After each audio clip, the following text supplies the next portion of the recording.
equipment or tooling to any toll manufacturer in a bonded zone.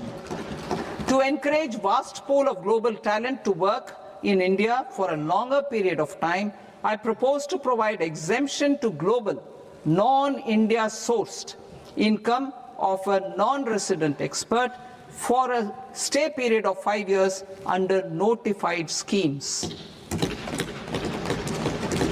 I propose to provide exemption from minimum alternate tax, the MAT, to all non-residents who pay tax on presumptive basis. Tax administration. I propose to constitute a joint committee of Ministry of Corporate Affairs and Central Board of Direct Taxes for incorporating the requirements of income computation and disclosure standards, the ICDS, in the Indian Accounting Standards, IND AS itself. Separate accounting requirement based on ICDS will be done away with from the tax year 27-28. To support Prime Minister Modi's vision of homegrown accounting and advisory firms to become global leaders, I propose to rationalize the definition of accountant for the purposes of safe harbor rules. Other tax proposals. Change in taxation of buyback was brought in to address the improper use of buyback route by promoters. In the interest of minority shareholders, I propose to tax buyback for all types of shareholders as capital gains. However, to disincentivize misuse of tax arbitrage, promoters will pay an additional buyback tax. This will make effective tax 22% for corporate promoters. For non-corporate promoters, the effective tax will be 30%. TCS rate for sellers of specific goods, namely alcoholic liquor, scrap and minerals, will be rationalized to 2%, and that on tendu leaves will be reduced from 5% to 2%. I propose to raise the STT on futures to 0.05% from the present 0.02%. STT on options premium and exercise of options are both proposed to be raised to 0.15% from the present rate of 0.1% and 0.125% respectively.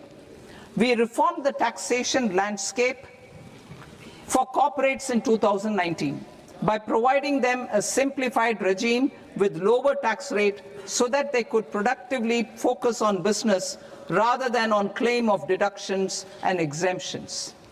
To encourage companies to shift to the new regime, set off of brought forward MAT credit, minimum alternate tax credit, is proposed to be allowed to companies only in the new regime.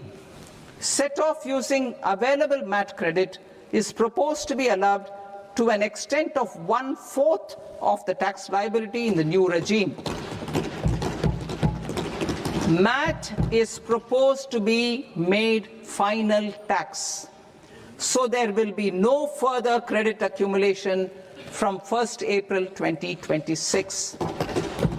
In line with this change, the rate of final tax is being reduced to 14% from the current MAT rate of 15%. The brought forward MAT credit of taxpayers accumulated till 30th March 2026 will continue to be available to them for set-off as above. Indirect taxes. I shall now take up proposals related to indirect taxes. My proposals for customs and central excise aim to further simplify the tariff structure, support domestic manufacturing, promote export competitiveness, and correct inversion in duty. To continue weeding out long continuing customs duty exemptions, I propose to remove certain exemptions on items which are being manufactured in India or where the imports are negligible. Similarly, to further simplify the process of ascertaining the rate of duty applicable on a particular item, I propose to incorporate certain effective rates in various customs notifications to the tariff schedule itself. I shall now take up sector-specific proposals. Promotion of exports of marine, leather, and textile products. I propose to increase the limit for duty-free imports of specified inputs used for processing seafoods for export from the current 1% to 3% of FOB value of the previous year's export turnover. I also propose to allow duty-free imports of specified inputs, which is currently available for exports of leather or synthetic footwear, to exports of shoe uppers as well. I propose to extend the time period for export of final product from the existing 6 months to 1 year for exporters of leather or textile garments, leather or synthetic footwear, and other leather products. Energy transition and security. I propose to extend the basic customs duty exemption given to capital goods used for manufacturing lithium-ion cells for batteries to those used for manufacturing lithium-ion cells for battery energy storage systems also.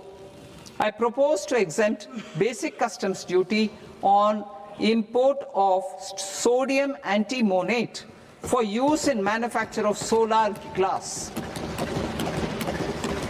Nuclear power. I propose to extend the existing basic customs duty exemption on imports of goods required for nuclear power projects till the year 2035 and expand it for all nuclear plants irrespective of their capacity. Critical minerals. It is proposed to provide basic customs duty exemption to the import of capital goods required for the processing of critical minerals in India. Biogas blended CNG. I propose to exclude the entire value of biogas while calculating the central excise duty payable on biogas blended CNG. Civil and defense aviation.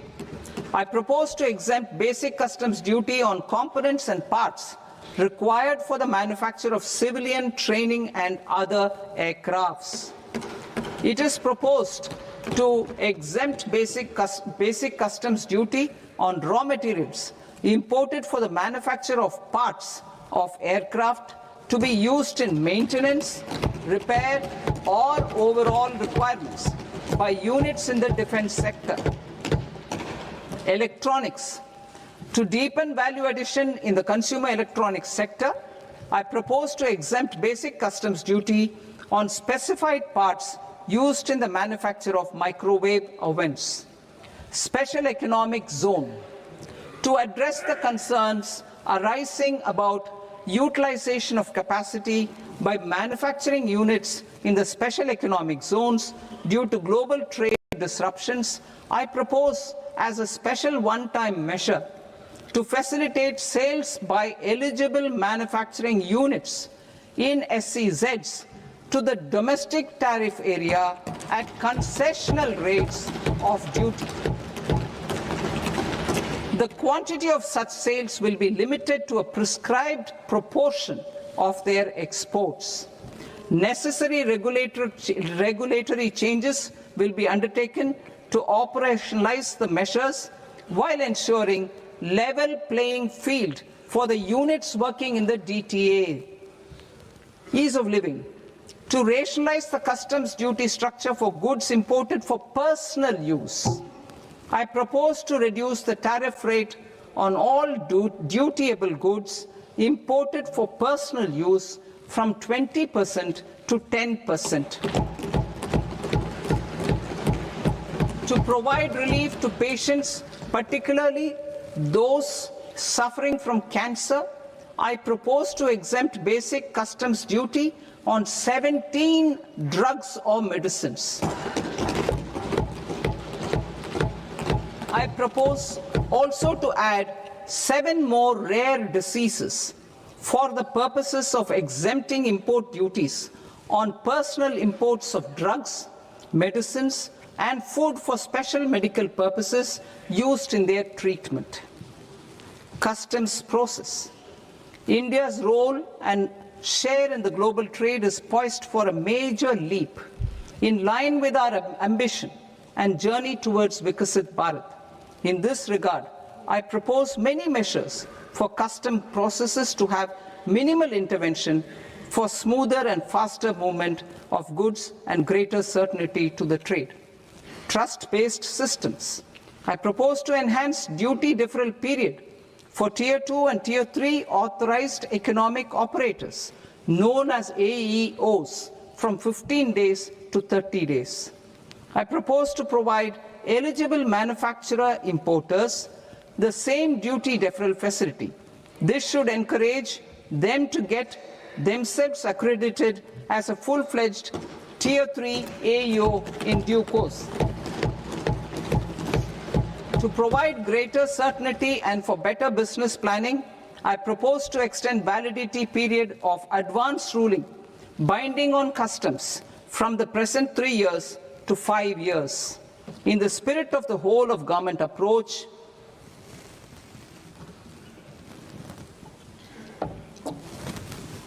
government agencies will be encouraged to leverage AEO accreditation for preferential treatment in clearing their cargo. Regular importers with trusted long-standing supply chains will be recognized in the risk system so that the need for verification of their cargo every time can be minimized. Export cargo using electronic sealing. Export cargo using electronic sealing will be provided through clearance from the factory premises to the ship. For import of goods not needing any compliance, filing of bill of entry by a trusted importer and arrival of goods will automatically notify customs for completing their clearance formalities. This will enable goods to be released immediately on arrival. The customs warehouse framework will be transformed into a warehouse operator-centric system with a self-declarations, electronic tracking, and risk-based audit. These reforms will move away from the current system of officer-dependent approvals and reduce transaction delays and compliance costs. Ease of doing business. Approvals required for cargo clearance from various government agencies will be seamlessly processed through a single and interconnected digital window by the end of the financial year. Processes involved in clearance of food, drugs, plant, and animal and wildlife products, accounting for about 70% of interdicted cargo, will be operationalized on this system by April 2026 itself. For goods not having any compliance requirement, clearance will be done by customs immediately after online registration is completed by the importer, subject to the payment of duty. Customs integrated system will be rolled out in 2 years as a single integrated and scalable platform for all customs processes.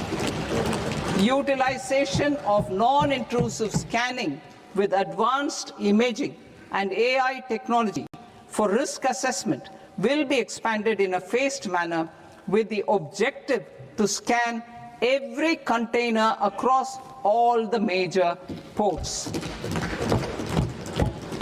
New export opportunities to support Indian fishermen to fully harness the economic value of marine resources beyond our territorial waters. The following measures will be taken. A.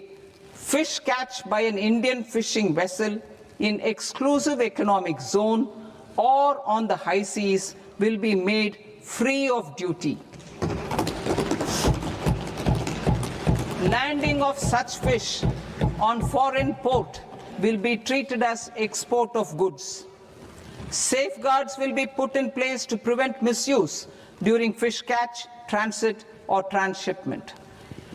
To support aspirations of India's small businesses, artisans, and startups to access global markets through e-commerce, I am pleased to announce complete removal of the current value cap of 10 lakh rupees per consignment on courier exports. In addition, handling of rejected and returned consignments will be improved with effective use of technology for identifying such consignments. I propose to revise provisions governing baggage clearance during international travel to address genuine concerns of passengers.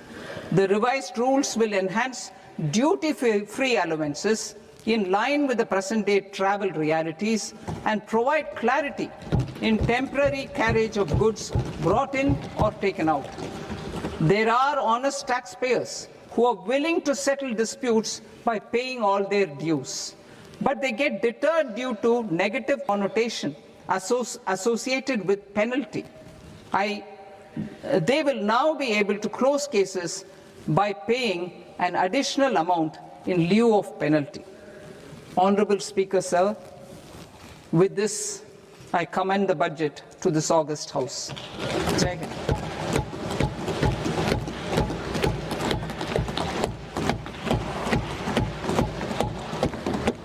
One and a half hours.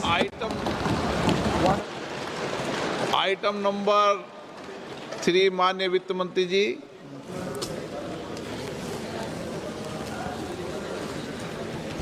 Item number 2, sir. 3. Sir, with your permission, I rise to lay on the table of the following statements under Section 3, 1 of the Fiscal Responsibility and Budget Management Act of 2003. Medium-term fiscal policy, fiscal policy strategy statement, and macroeconomic framework statement. Item number 4 माननीय वित्त मंत्री जी। Sir, with your permission, I move for leave to introduce the Finance Bill 2026. प्रश्न ये कि विधेयक को पुनर्स्थापित करने की अनुमति प्रदान की जाए। जो सदस्य इस पक्ष में हाँ गए, जो सदस्य विरोध में ना गए, मेरे विचार में निर्णय हाँ वालों के पक्ष में हाँ वालों के पक्ष में अनुमति प्रदान की जाती है। माननीय मंत्री जी, अब विधेयक पूरे स्थापित करें। Sir, I introduce the bill. माननीय सदस्यगण, आपको सूचित किया जाता है कि माननीय वित्त मंत्री जी के बजट भाषण की कॉपी पब्लिकेशन काउंटर पर ली जाती है। बजट भाषण और बजट से संबंधित दस्तावेज आपके मोबाइल फोन और मेंबर पोर्टल्स पर ही उपलब्ध है। सभा की कार्रवाई कल सोमवार दिनांक 2 फरवरी 2026 को प्राप्त 11 बजे तक के लिए स्थगित की जाती है।